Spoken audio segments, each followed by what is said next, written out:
What up, everybody? This is Dregs One. Welcome to another episode of the History of the Bay podcast, recorded here at Empire Studios in San Francisco. And today, I got a special guest, someone I've been trying to get up with for a minute because he definitely played a role in the history of the Bay. He is a rap cat. He is a producer cat. He is a fashion style icon as well, perhaps you could say. Someone that's been in the background and the foreground of this Bay Area music scene for quite a while now, and I'm talking about the one and only Jay Anthony. What's up, dog? What's up, brother? Appreciate Thank you for having man. me, man. I'm glad I could make it here. This man, we just wiggled right in here this was a fluke.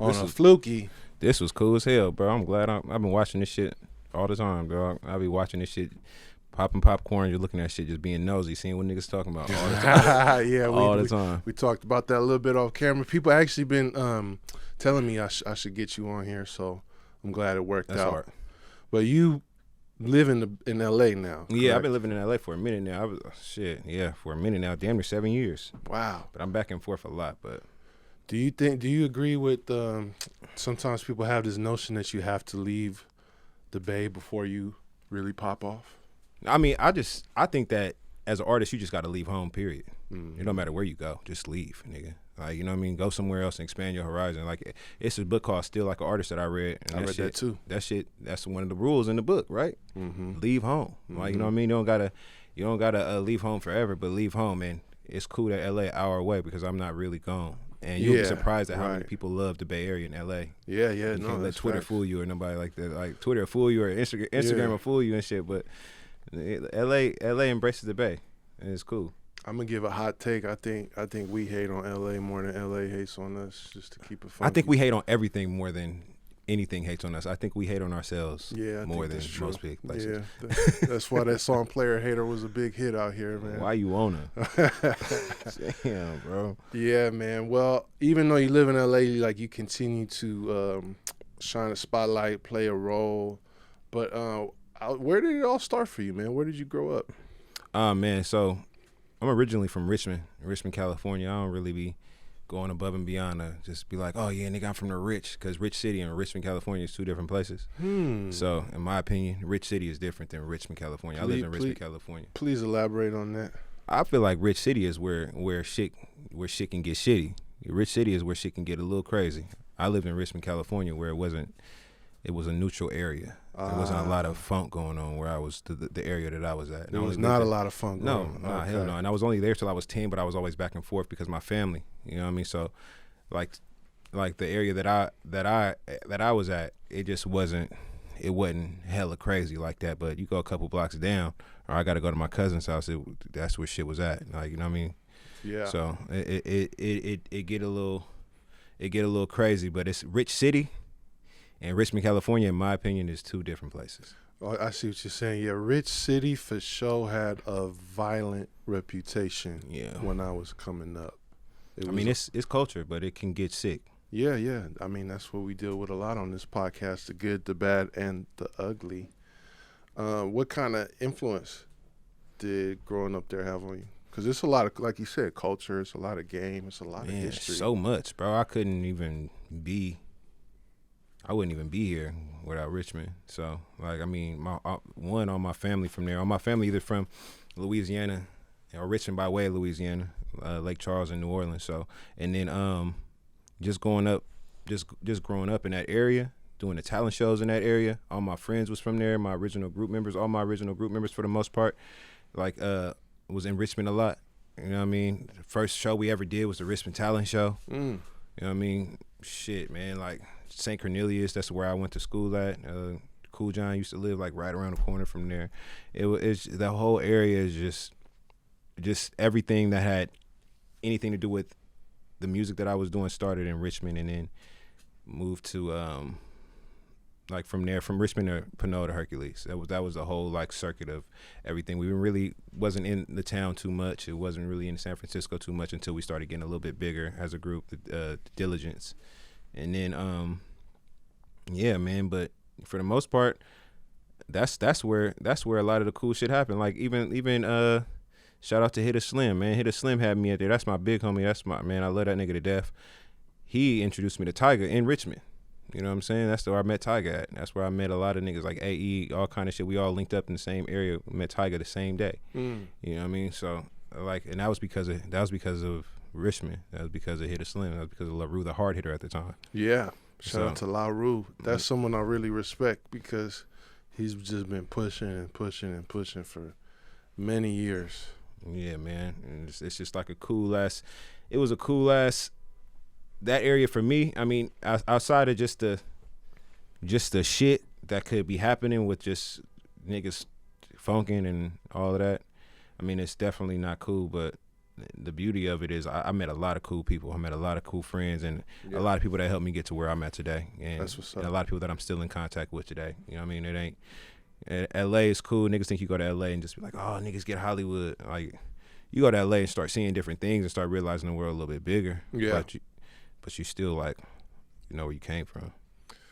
Yeah, and I guess to go back to that real quick, since you mentioned it, like, was the move to LA to, like, was that about being closer to the industry, quote unquote? Yeah. It was about just being out there and just shit. Really, what happened was, nigga. So this nigga, I don't know if you know David Ali, but yeah. So that was my first music manager. For really? Real. Yeah, that was my first. It was my first music manager as a solo act. My first music managers was John Costin and like Rob Reyes. I know John Costin as well. But John Costin introduced me to David Ali. He was like, you used to work with him. We was hella young, and then we started doing a lot of shit like solo shit, and then the Up shit started cracking off, the Sue song, and we needed a in-house videographer. And we had because of fucking David Ali. We had all that shit. David was going to school in San Francisco out here at the academy, and he knew all the videographers, he knew the graphic designers, he knew everybody. And one of the graphic designers we had, his name is Reginald Sylvester, and he like a world-renowned painter now, but that nigga's like an actual artist, like not even a painter. I can't even call him that. He's a world-renowned artist, and he he made the NHT Boy logo. That nigga made the HBK Gang logo. And when Up started cracking off, we didn't have, like, I've been knowing Sue and everybody because we all from the same area. Sue, P-Lo, everybody. They used to make beats for the group that I was in. And when that song started cracking, it was like, we might as well shift gears to, like, fuck with this. Because if them niggas get on, we all gonna get on. Like, you know what I mean? It's just like more of a team thing, in my opinion. And then in the midst of all that, Kehlani came around, and Kehlani was in and out, and she was working with us a lot.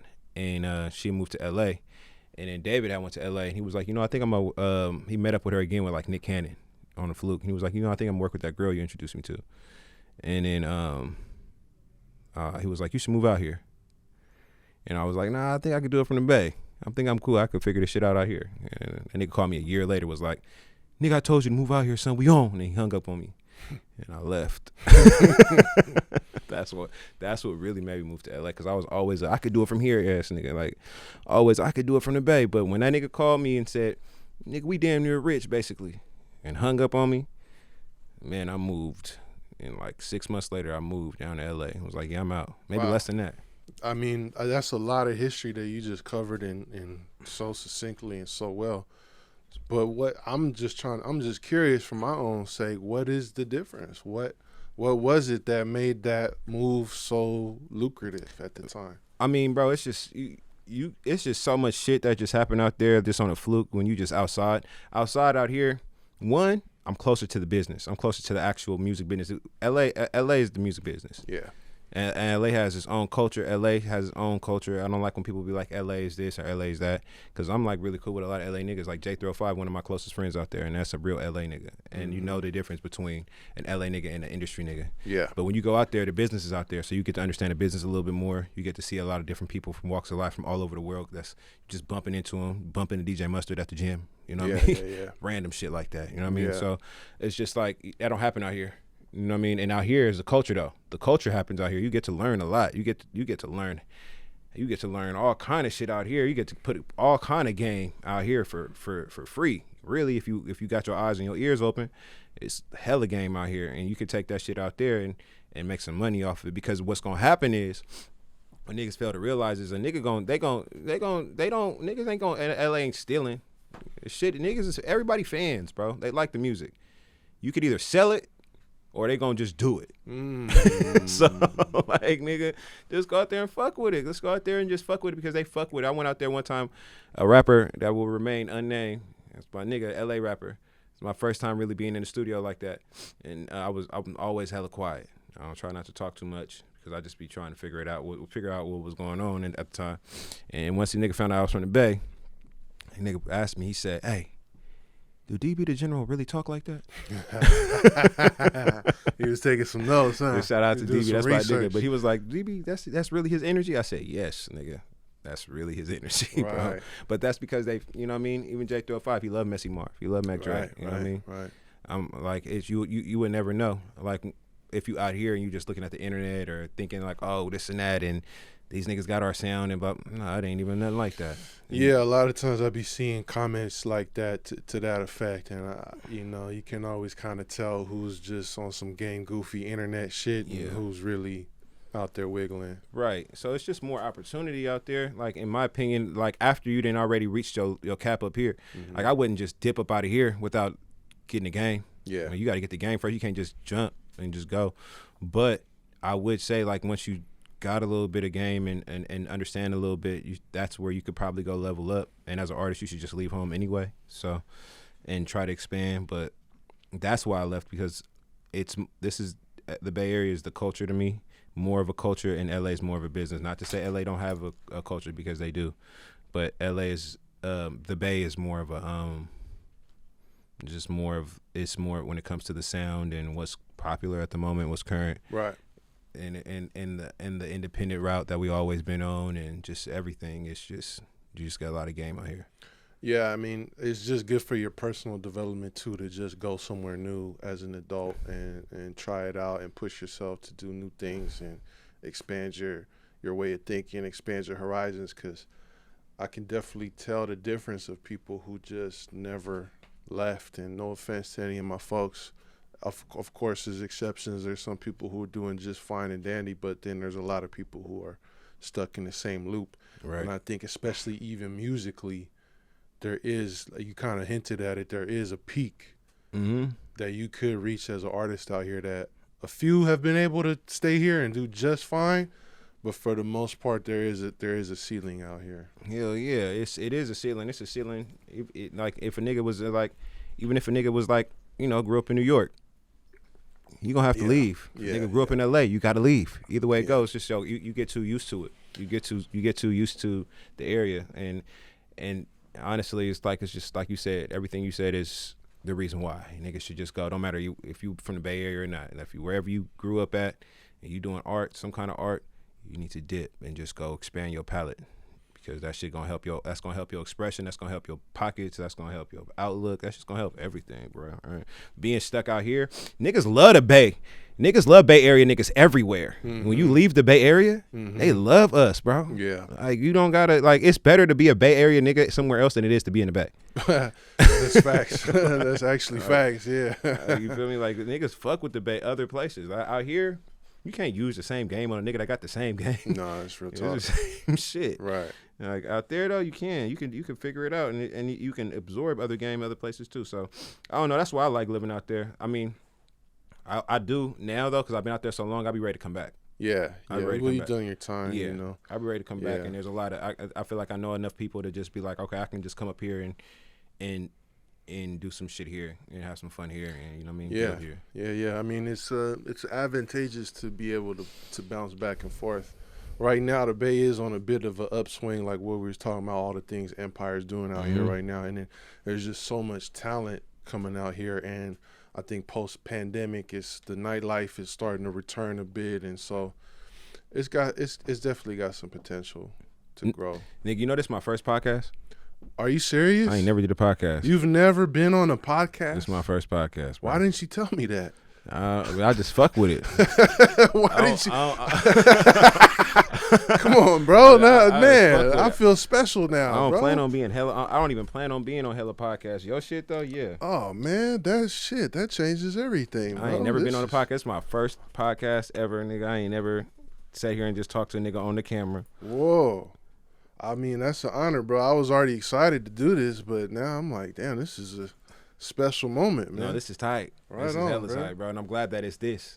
Hell you know yeah. Because I wouldn't want to just come on just off the rip doing something else. This I want to fuck with it at the crib. This tight. So you be curving people who ask you for to come on? I don't curve niggas, but also like I don't be going out of my way to like be like hella like make niggas feel like I want to get on there and just start talking. Okay. I don't necessarily want to talk like that. Yeah, I mean, just from the outside looking in, I haven't followed you like magnifying glass super close, but just from what I observe is like you kind of are an out the way type of cat. Yeah, bro. I just don't be. I like, bro. It's so much. Everybody got an opinion on something, and everybody got their own. They got some energy. Everybody feeling ways about anything. I could say the sky, nigga, blue. Somebody gonna be like, nigga, it's red. Nigga, what the fuck, nigga? Nigga, I can't believe you would just get on there and lie. I just don't even want to deal with it. Yeah. I don't want to deal with nothing like that. Welcome to my world, bro. Man, bro, nigga just want to make some music, have a good time, put some shit on, put some clothes on, fuck with the fashion shit, fuck with my friends and travel. Like I ain't tripping off of like what like, you know what I mean, trying to give my opinion to a nigga like or anything, but when it comes to this shit, yeah, this is people need to know about this. That's an honor, bro. Well, now that you said that, now I feel like we gotta really document some of this history, bro. So explain the Diligentz. Oh, okay, so Diligentz, boom. Shout out Erin, that's my manager. She was there, she over there. But Diligentz is me, Dame, aka Frank Prankster the Kid, the first rap group I was ever a part of, my foundation, everything.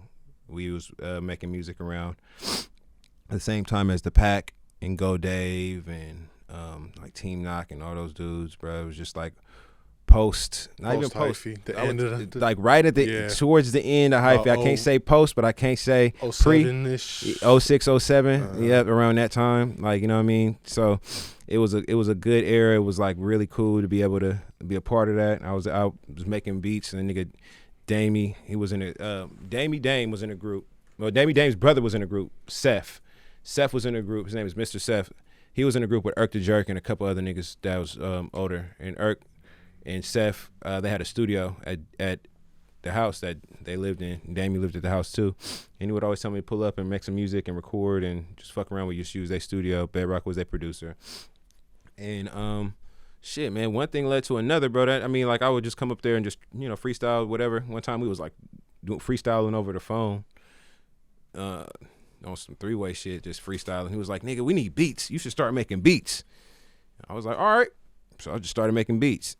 And that's how that shit started. Just because the nigga was like, you should make some beats. I'll never forget that, bro, because that shit changed my life. Just me, I was on punishment. I couldn't leave the house. So all I could do was be on the computer. And I got like some bad grades or something like that. And then he was like, yeah, we need some beats. Just make some beats and try to send it to us. And he said it so casual, like, nigga, we need some beats. You should just make some. So I felt like it was that easy. And it ended up being like something that I could do. So yeah, man, that shit, we did the, I started doing the production thing and making beats for the group. And you on Reason? I was on FL at first, Fruity Loops. And then I moved to Reason. I'm on Reason now. Mm-hmm. But yeah, from that point, nigga, like I went to Hercules High. They went to Pinot High School. We making music. We doing whatever. We had a couple songs, punk rock and you know, like Stroke Your Body, Popular, and all these different things that we had with like the Pack and Go Dave, like I was saying around that time. Shout out Nick Nack and Bobby and everybody, nigga, Creole Kang, nigga, everybody. That shit was a good time. And I still see Nick Nack a lot. You know what I mean? He in the studio that we have in Los Angeles. He's there a lot. But that was a cool time, bro. That was a cool little time, and it was cool to be a part of a sound that kind of trickled down to what's going on, like that started like jerking, which turned into which turned into that, which turned into this. Yeah. And it's just hella cool to see, bro. Like, you know, I never really hate on it. I just like to know the history. The history of that shit is just hella clean, like where it came from, how it started. Cause nigga, like I was trying to make droopy beats. When I was making my shit, I was trying to make a droop E motherfucking beat, bro. That's where I was like, I came up listening to like that, and that was my introduction to Hyphy. I mean, I always knew the Bay Bridges compilation. Deerfoot, all that shit, bro. Deerfoot. Like, bro, show me a Deerfoot. Catting off, my nigga, catting off. The Bay Bridges compilation was my was my infection point. I already knew who Mac Dre was, and I was listening to a little bit of like Andre Nicotina and all that shit. But that sound, that era, like with like nigga like with Droopy making all the beats for Turf Talk and Fab and Hood Stars and Tracks a Million coming out, like man, that shit woke my whole game up, because I was a neo soul ass kid, nigga. I'm listening to like rap and hip hop and nigga Common, you know what I mean, brother. I was listening to shit like that, and then that shit just hit me upside my head and just gave me a whole nother edge to what I'm doing right now. But like, really, like nigga, like I said, I was like, when I started producing, it was either I was studying Droopy or I was studying Pharrell. I was just trying to make a Pharrell beat or a Droopy beat. I wasn't trying to make shit else, bro. And it's almost like that to this day. Those, I mean, you can't go wrong. Those are two great influences. You'll cover a lot of ground. Yeah, trying to go follow those two style patterns. Yeah, man, that shit, them motherfuckers, bro. But like that time though, yeah, I was definitely, because Turf Talk, nigga, like nigga, don't get two-pieced and shit like that, and Stewie and all them songs, boy. Yeah. God damn, that shit still quake. Yeah, for sure. Every day, I listen to that in the Bay Area. I listen to Hella Messy Marvin in the Bay. I'm sorry, in LA. Okay. I listen to Hella Messy Marvin when I'm in LA. That shit make me feel like I'm at home. Hell yeah. Hella Jacka. Yeah. Jacka is like, Jacka, like, you know what I mean? That's the mob, but like, that's the first nigga OG that ever embraced me. So I always show him the utmost respect. You know what I mean? RIP to him. Yeah, I was gonna say, what, as a producer making beats, what really cracked it off for you in that lane? When I think the song that I had with Diligentz called Punk Rock, that was the one that was like, okay, niggas just want to get buy beats from me now, like, or like whatever, like, or John Costin, it was just like, yo, give me a beat CD, or give me a beat folder, send me hella beats, such and such want some beats and this and that. And John Costin, bro, that nigga, that's really my brother. But I would do. Shout out to John. I would just randomly hear my beats on Keek the Sneak album and be like, John. How you do that, bro? I'm like, bro, like, what's up? Did a check come with this? She was like, no, I just put it on there. I'm like, whatever. Did you get your credits at least? I probably did. I don't know. But the first person I made beats for outside of my group was Neo the Gift. Man, the first person I ever made beats for outside of my group was Neo the Gift. He had a hell of a run, and he's back at it too, man. I've been seeing him do shit. I need to tap in with his ass, but like, that's the first person that was like, let me get some of them. And then the first like group that I had that I felt like at the time was on that I was working with was The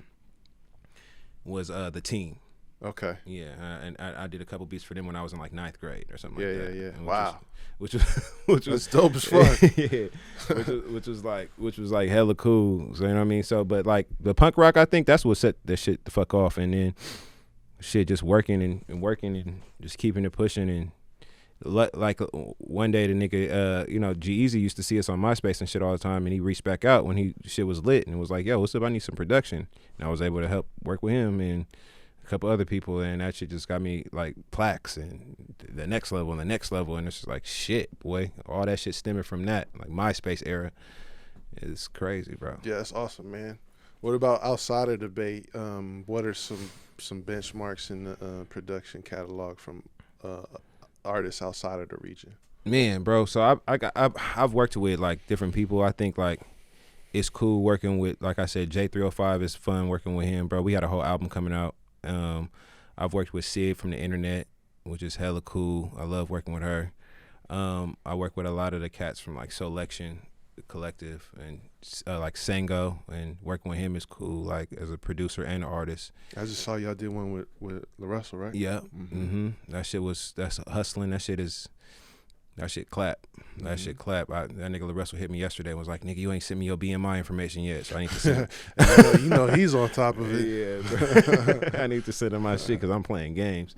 But yeah, I think that, I mean, like, being able to write for different people, like, shit, being able to write with Kehlani is cool, even though she from here. It's just like you get to see that shit in a different light when you when it's out there and shit, somebody is superstar. You know what I mean? Yeah. And like honestly, working with them superstars from home got me to be able to work with hella other people. Yeah. And I think that like that shit is crazy. It is crazy. As you're talking, it's like, damn, it's a special thing because we all know that feeling of falling in love with the music as a fan, as a listener. And I can tell with your whole circle and some of the names you're putting out there is like, that's how it all started, just some youngsters that just love this shit. But it's a trip to see how many people, or it's a blessing, bro. There's like actual careers. Now we're talking more than 10 years later of people who really, you know, some people made a huge mark. Some people have been behind the scenes, but your circle of talent has gone on to do some cool stuff, bro. Niggas is doing all right, man, and it's cool. Like I said, even in LA, when I'm in LA, I'm with Bay Area niggas, bro. Yeah. You know what I mean? I'm with YMTK. I'm with Raj, Rex Life Raj. I'm with Guap Dad. I'm with David Ali, who is an honorary Bay Area nigga. Right. I'm with Pilo.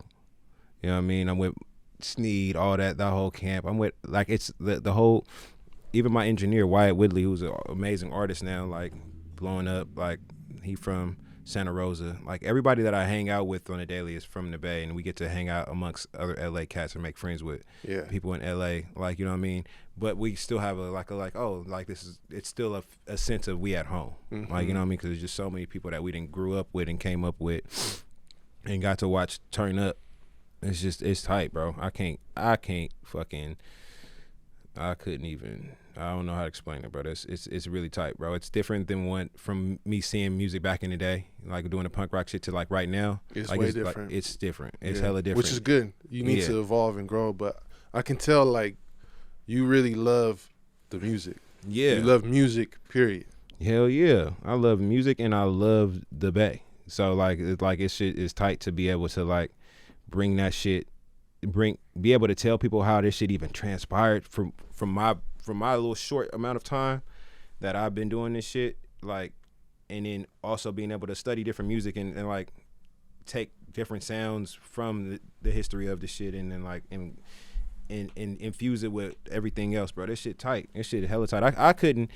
I don't know, bro. I don't got no complaints. Nigga, I know niggas be upset. I be seeing niggas on the internet hating and saying hella crazy shit, and like it's different when you actually outside and you in the industry and you working with other people and you see your peers and shit like that, or people that's not even your peers, that might be younger than you, or you, like, nigga, I love walking outside or going to an event and seeing fucking Seiji Oda. I love seeing them just out and about doing gentle gigs and shit like that. I love that. That shit is hella tight. That's really my friend. You know what I mean?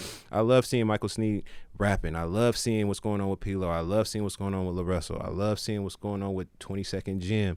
I love seeing what's going on with Kari. It's a trip to see everybody. I remember when it wasn't this.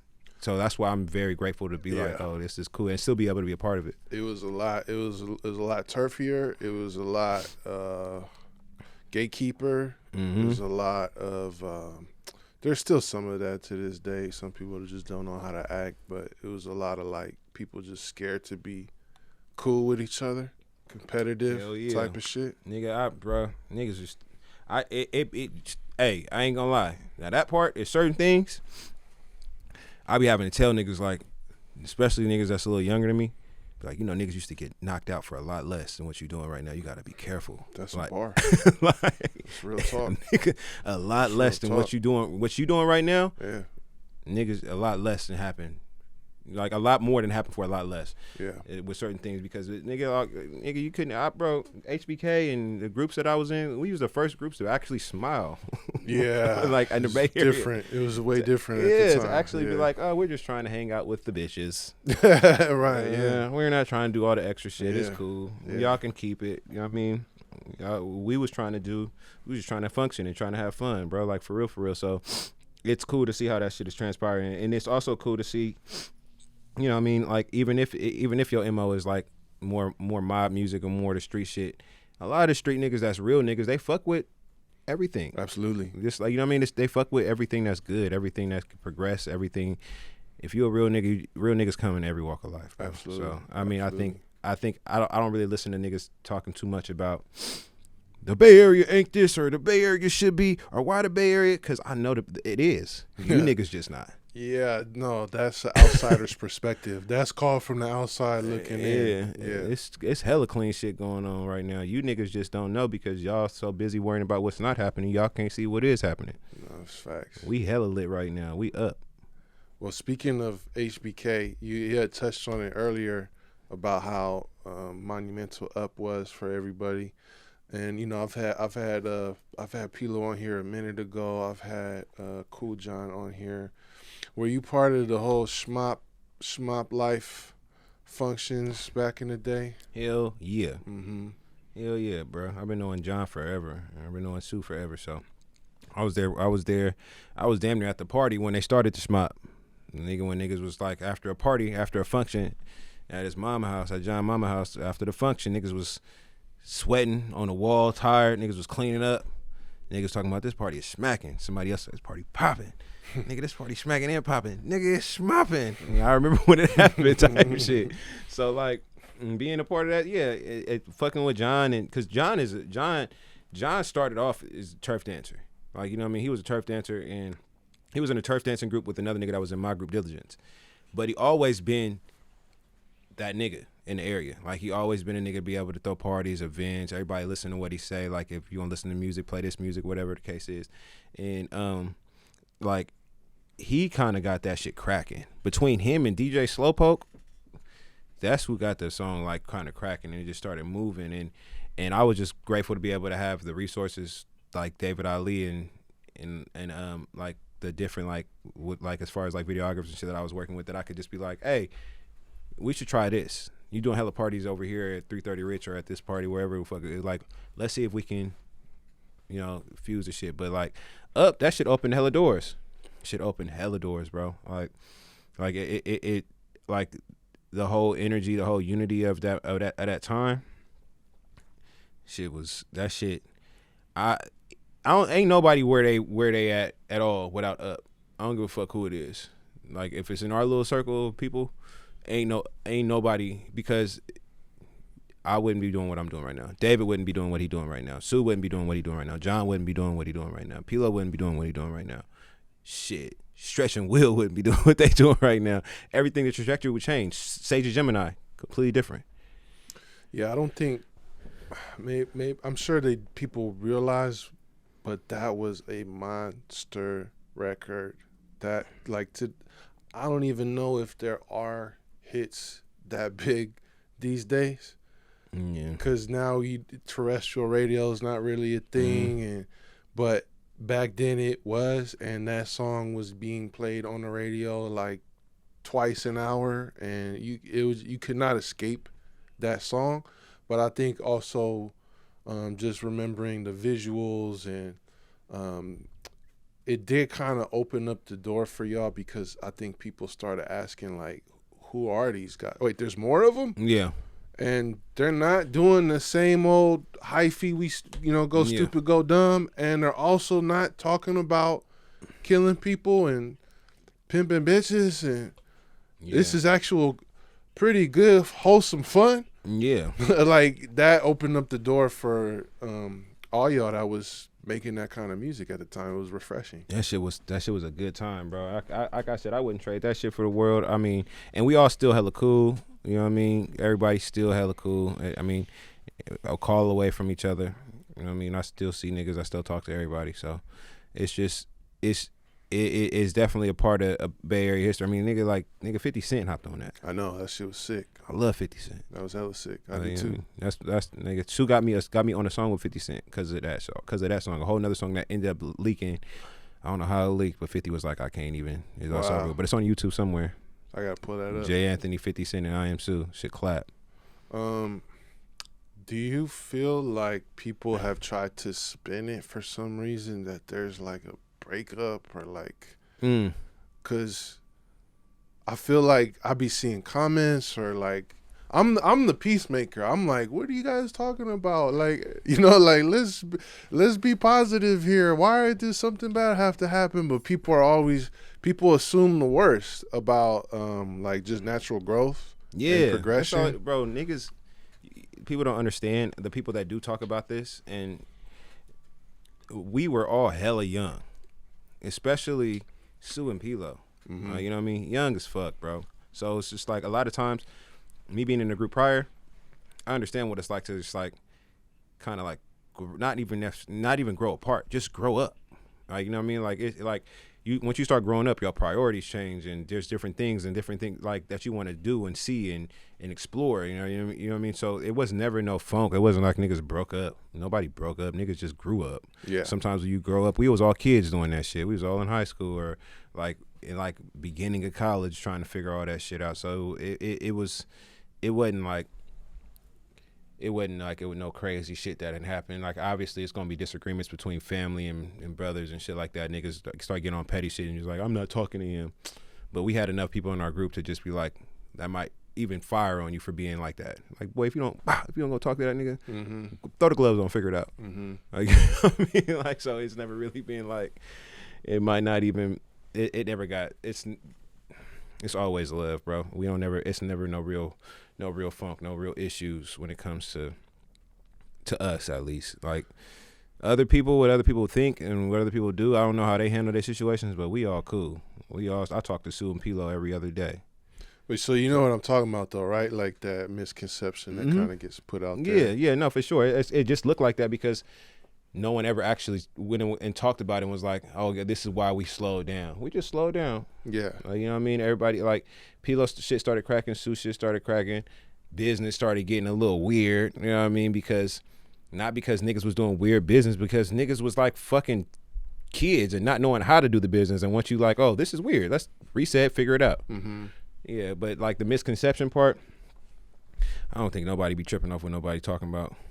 Well, I just wanted to clear that up for the record. And also, I think from what I understand, like there's like a demand here and there for like quote unquote reunions, or people want, you know, that nostalgia. But I actually think it's kind of smart that y'all are like, bro, that era's over. Yeah. Like we all do hella different shit. We've done hella different shit since bro. then. Like we don't need to turn ourselves into a legacy act and kind of date ourselves because everybody's still active right now. Yeah, it's gonna happen when it's supposed to happen. Like, nigga, like you see at some point it could be like, oh yeah, day 26, we getting back together.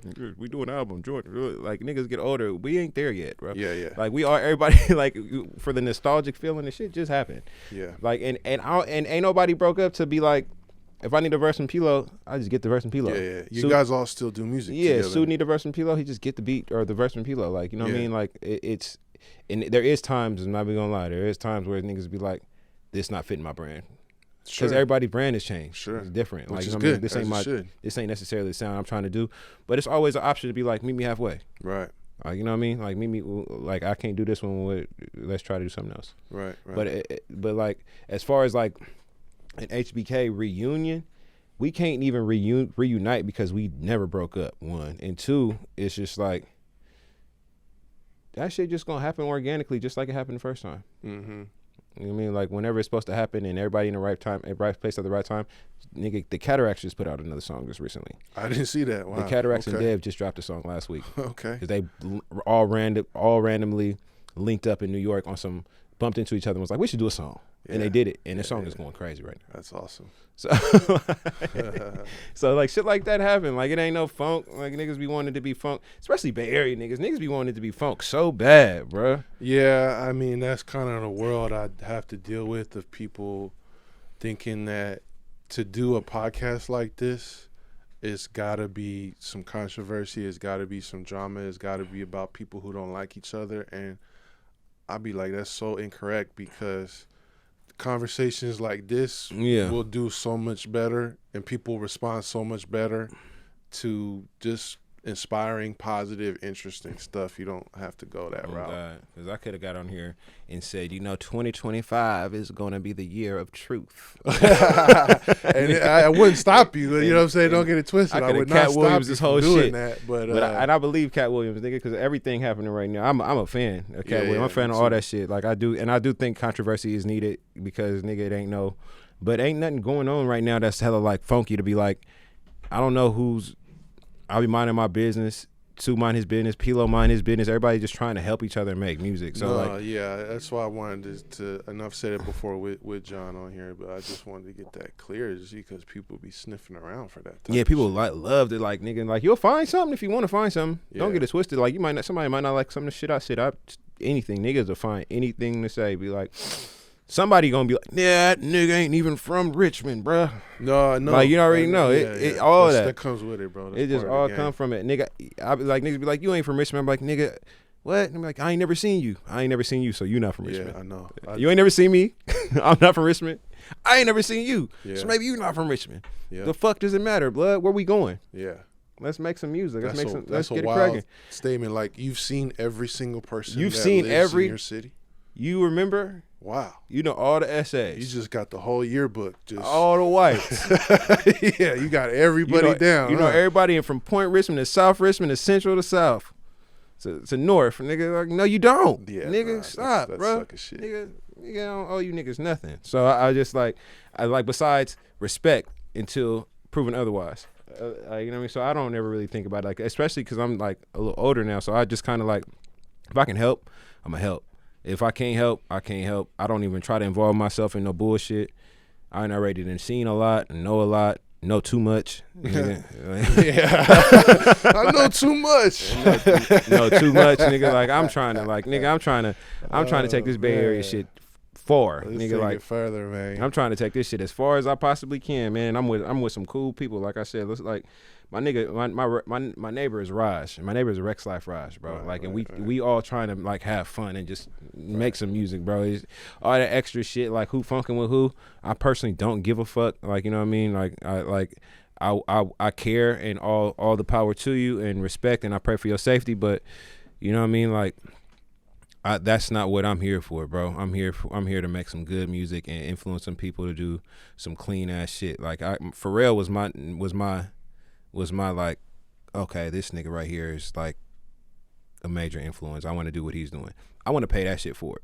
Like, you know what I mean? That nigga would make kids feel like it was possible to do anything or dress a certain way and feel cool and all that shit. All I'm trying to do is pay whatever feeling I got. I'm trying to pay that shit for it.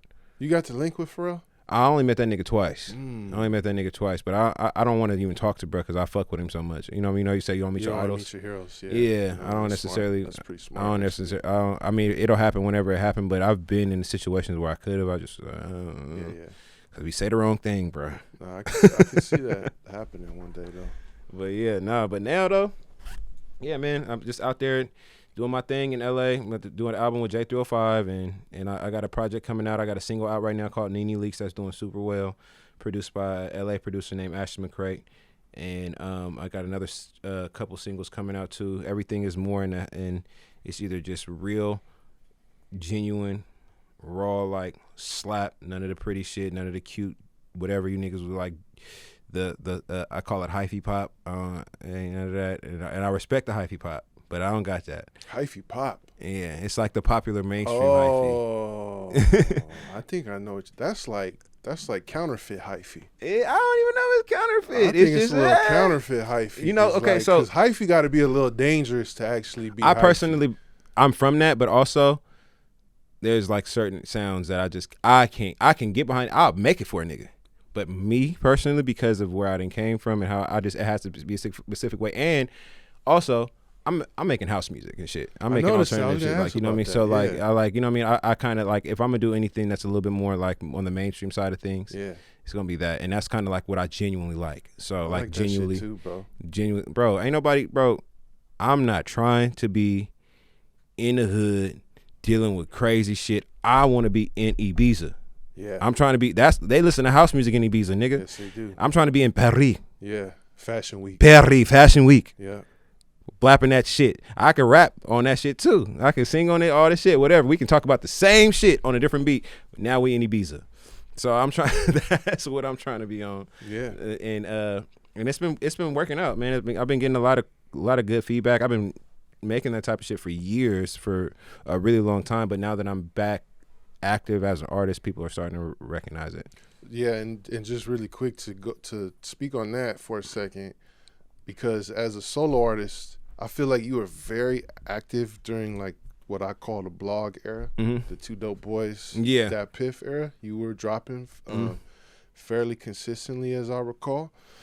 But you've taken some time off in between. I mean, at least as a solo artist, right? Yeah. And now you're back dropping again. So what was the time off about, and what is the new resurgence? How did that come about? Man, the time off was just more so for my mental health, man. More than anything, I had a lot of shit going on at that time. So a lot of shit that I'll probably get into details another time. But I had a lot of shit going on at the time, and then also, I started doing a lot more of the producing and writing, and that's around that time, like a little after that time. That's when I started just doing a lot of writing for like G-Eazy and other niggas and shit like that, and then songs ended up going platinum and shit like that as a writer.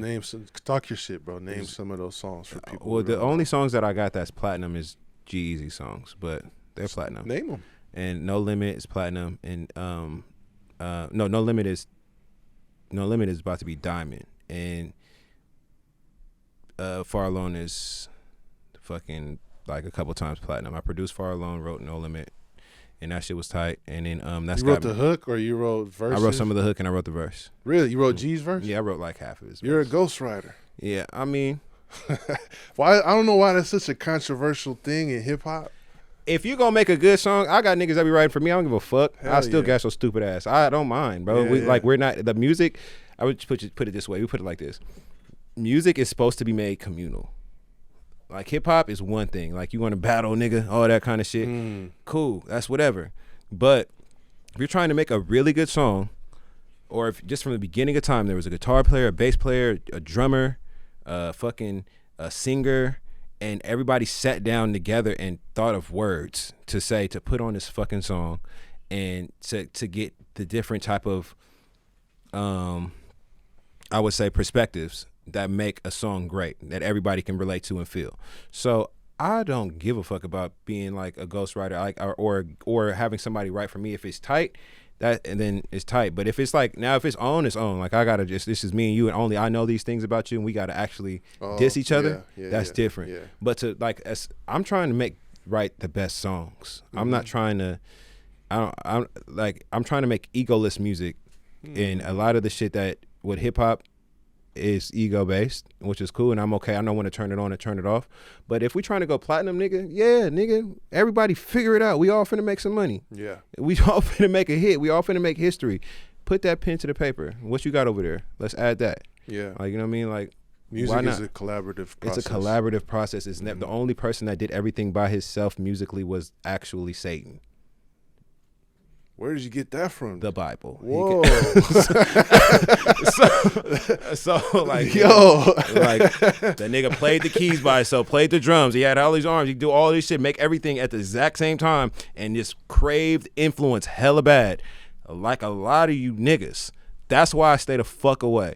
So like that's why it's like music is supposed to be a communal thing. Yeah. The only nigga that did everything to the neck, to the necklace, to the nectarine is Lucifer. So, yo, that was a bar, like, Jay. Nigga, that was a bar. Nigga, he can do it all by himself, and he was cool with it. And he wanted why he get kicked out? Why he get kicked out of heaven? Because he wanted too much influence. He just needed influence. You fucking influencers. So remember that.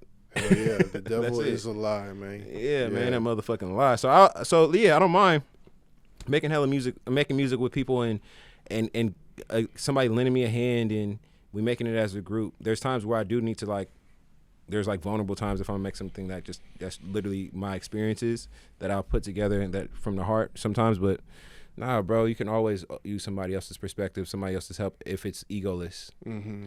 So yeah, no, you can always tell the difference between someone who's got control of their ego and someone who's controlled by their ego. Exactly, bro. And it that shit, hip hop or how you rap, if how you feeling like, nigga, like that's what it is. Like, nah, ain't nobody write my verse. No, please. Yeah. If you're better than me, write this. No, for sure. If you got a better way to say that, yeah, please, let's say it. Wow. What about the fashion? Like, what inroads have you made into the fashion world? Because I feel like that's something you're very into. I am hella into it. Like out in LA, to be honest, man, I've always been into it. Like this streetwear shit, just from the gate, like even during the Diligentz time, like the punk rock skateboard culture and all that type of shit, and wearing shit from different skate brands and just doing it differently, because honestly I seen Pharrell do it, so I wanted to do it. But I definitely took arrows for it, got made fun of, skinny jeans, niggas was roasting the fuck out of me, walking around the school talking about he was a skater boy. I'm like, all right, nigga, we get it. Like, but like, you skate too? Yeah. Oh, okay. I used to. I got 2 screws in my elbow from that shit. I stopped, but I used to skate. And then, but yeah, from that, I've always been into it. Just as like as another form of expression. In LA, it's cool because you get to meet a lot of different people and designers from like all over, like New York, and designers that are from out there, even designers from out here. One of my favorite designers and my favorite brands is from here. It's Tom Bogo. I'm about to go see him after this. And like he going up in LA. He just did fashion. My first time ever doing fashion week was with Tom Bogo. You know what I mean? And he from Oakland. And a lot of people don't know that, but that's definitely really dope. And some of the top people that I do deal with in fashion are from the Bay, and they're like top. Yeah, we got a lot of history in that aspect as well. Yeah, and then another nigga though, LA, J305. J305, I feel like he introduced me to a lot of different people out there. Like he a street nigga, he a hood nigga, but he a classy nigga too. Like he got hella taste. Like that nigga done showed me so much shit. Like that nigga take you to the jungles, but it'll take you to a place where you ain't never smelled this cologne, you ain't never smelled this perfume, you ain't never ate this, you ain't never seen this, you ain't even know LA had this. Like, you know what I mean? Like his fucking palette is really expansive. So with the project, nigga, I just like more so just like showing him different styles of sound and like flows and patterns and shit like that. But that nigga done showed me hella different things just about fashion and lifestyle in general, because you know he came from the OPM camp with Dom and them niggas is lifestyle represented. Yeah, like trendsetters. He know how to do it. It's a lot of niggas that wouldn't be be around if it wasn't for him. That it came on Fairfax, where that's like, nigga, you name it. Like, right. He fuck with Tyler, ASAP, all the niggas. Like them is all his people. So you know what I mean. So that was a really cool thing to be able to work with him, because he put me on with a lot of shit like that, and I was able to just put him on a lot of things sonically. So it's really cool. It's really cool. Like I love working with that, and everything that I'm doing now at this point is just more fashion based, and especially when it comes to like house music, and it just kind of go all together. That's big, man. It's, you can see the journey, you can see the evolution just even through this conversation. But I'm excited to see where it goes next. I'm glad you're back in your bag and you're dropping again, and you're sticking to the script with the music and the fashion and everything else. Hell yeah, no man, I am trying to, and I appreciate you. It's a lot of it's been a long time. It's been a long journey from just from the Diligentz days and pulling up to Dage's parties and shit like that. I still see talk to Dage all the time, but his parties and to John's parties from doing talent shows, and now nigga like getting plaques and shit like that, and trying to help other people. It's just it's tight, bro. I enjoy this shit. It's a slow pace, but it's with slow motion better than no motion for sure. Because I done seen niggas like speed up hell ahead of me and be like, damn, and then they just end up right back there. Be like, God damn. Oh yeah, I done lapped a few people right now. Like, yeah. No, but stay ahead too, because lapping people, like I didn't accidentally lapped people, but I didn't know they lapped me first. Sure. They lapped the fuck out of me first. They moved, and for whatever reason they stopped way up there. And I was taking my sweet ass time walking. Yeah. Stopping to get something to eat, use the bathroom. Yeah. I wound up walking past and like, damn. Yeah. It's a long-term game, man. Yeah. It's a long-term game. Yeah, bro. Well, this was our first time meeting, like literally 5 minutes before we pressed record, which is super dope. But you know, we were talking here and there about doing stuff, and I think we're gonna have to do more in the future, bro. No, come on. There's hella shit that I didn't talk about, but just because this is my first podcast, I don't want to ruffle no feathers. And I'm honored that this is the first one. And no, you don't want to come out and just start dropping nuclear bombs on the first ones. We'll say that for a second. And another thing, nigga. Yeah. I don't want to do that, bro. No, but yeah, as we continue to build, I'm sure we'll find more stuff to talk about, and You know, I wanna be here to support whatever you got going on and support your project. So just keep me in the loop. I'll keep you in the loop. And we just gonna build like bosses. Hell yeah! Oh God, yeah. Next time you see me, I'm finna be on my Charleston White. all day, man. And I might pull up on you in LA one of these days. Yeah, too, please bro. let me know. You more than welcome, man. You need anything out there, man, I can figure it out. I'm sure you got pool out there too. So I'll take you to some cologne spots and some fancy art spots. I got my spots in LA I'm trying too. to see. I'm trying to see what you know. We can do a healthy exchange all day. A little player game exchange all day, man. All right, but thank you for having me, bro. This is an honor, bro. This is my first podcast. It's hella clean to do it on this one, so I'm happy. Respect, bro. Yeah, we're gonna have you back and we'll run it back. Hell yeah, bro. All right, bro. Right on, y'all. Thanks for watching Dregs One History Debate. Jay Anthony in the building doing his thing. Go check him out. And I'll see y'all next time. Peace and love. Oh God. Recognize where you got the game. We got our own style, got our own slang. Northern California is a West Coast thing. This is the history of the Bay. Recognize where you got the game. We got our own style, got our own slang. Northern California is a West Coast thing. This is the history of the Bay.